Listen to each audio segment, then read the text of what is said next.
Всем привет! Я печник Виктор Шмуглевский. Сегодня я закончил строительство новой печи. Разожжем огонь, и я немножко про нее расскажу. Значит, у нас здесь отопительная печь с лежанкой. В одной комнате столбик, а на вторую половину дома выходит лежанка. Здесь облицевали мы ее плиткой. Бордюр по желанию заказчика сделали из мозаики плиточки.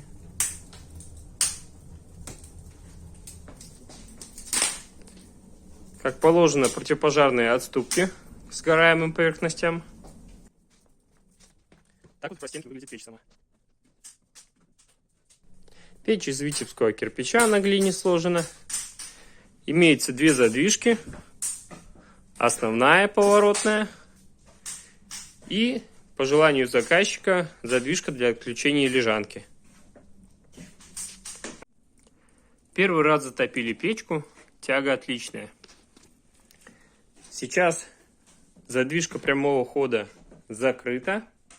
И дым идет по полному пути дымовых каналов, нагревая при этом лежанку.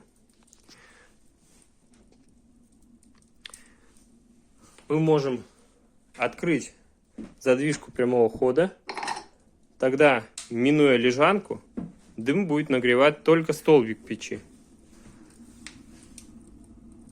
Сразу усилилась тяга.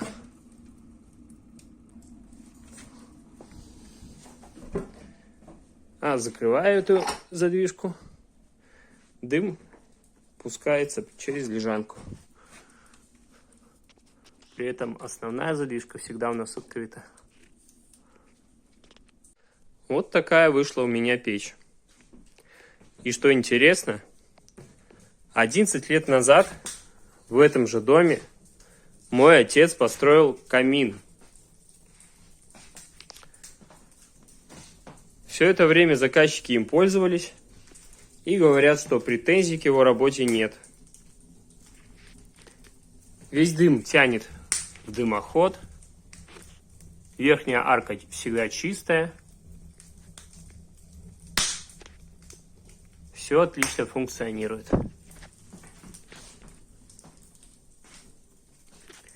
Облицован камин камнем, песчаником и плиткой из ракушечника.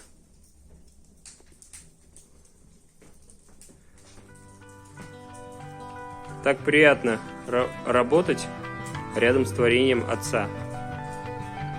Даже казалось, будто он сам за спиной меня подсказывает и помогает.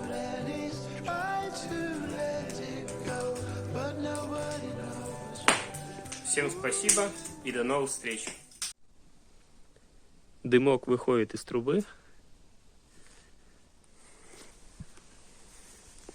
А здесь у нас куча кирпича из старой печи. То, что нельзя было употребить для строительства новой. 2 года отмучилась печка, и пришлось ее всю вынести на улицу. А потому что она была сделана низкоквалифицированными специалистами, которые не несут ответственность за свою работу.